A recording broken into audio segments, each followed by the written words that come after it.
السلام عليكم ورحمة الله تعالى وبركاته وبولموج ميديا halkan uga barateen inuu idinka soo gudiyo wararka iyo warbixinada ka dhaca dunida kuwooda ugu waaweyn ama ugu xiisaha badan.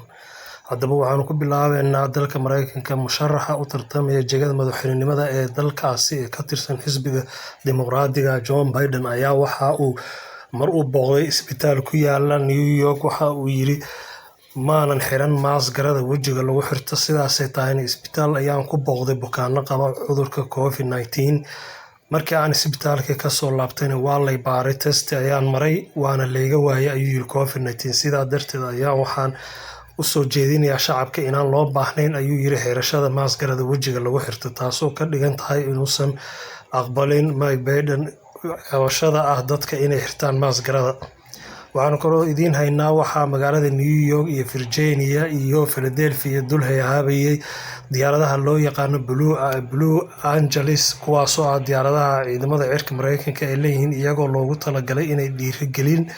uga dhigaan taasi shaqaalaha safka hore kaga jira la dagaalanka COVID-19 iyagoo ku dhiirigelinaya ay diyaaradahaasi u raxan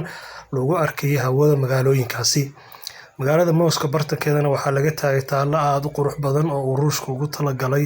uuna ku dhiirigelinaya shaqaalaha safka hore kaga jira iyo dhaqaatiirta caafimaadka la dagaalanka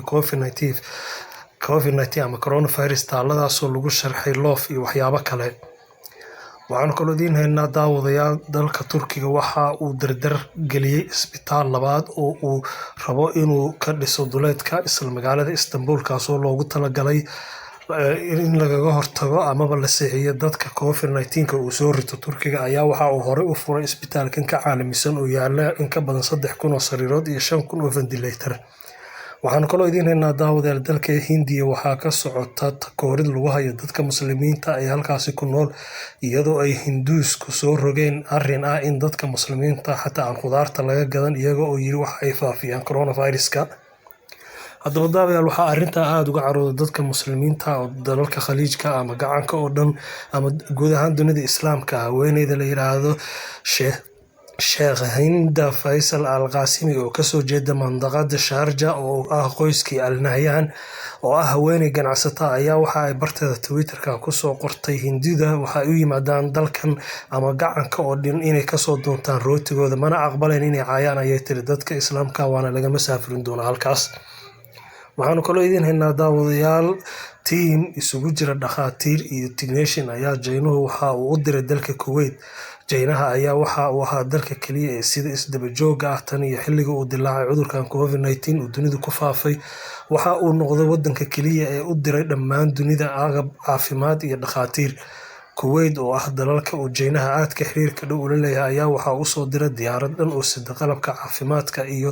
shaqaale ka kooban kuwa la dagaalanka COVID-19 iyo kuwa tababar u qaba sida cudurka loo xakameeyo amaba looga hortago taasoo ka dhigan tahay inuu jeynuhu dhammaan Asia iyo Afrika iyo Yurub uu isku baahinayo. waxaan kaloo idiin haynaa daawadayaal xiriirka labada dal ee Iran iyo Afghanistan oo sii xumaanaya kadib markii dalka Iran ay ku nool yihiin shaqaale ka badan 70,000 oo Afghanistan iyagoo raba inay dib dalkooda ugu soo laabtaan Iiraaniyiintu kula kaceen falal xun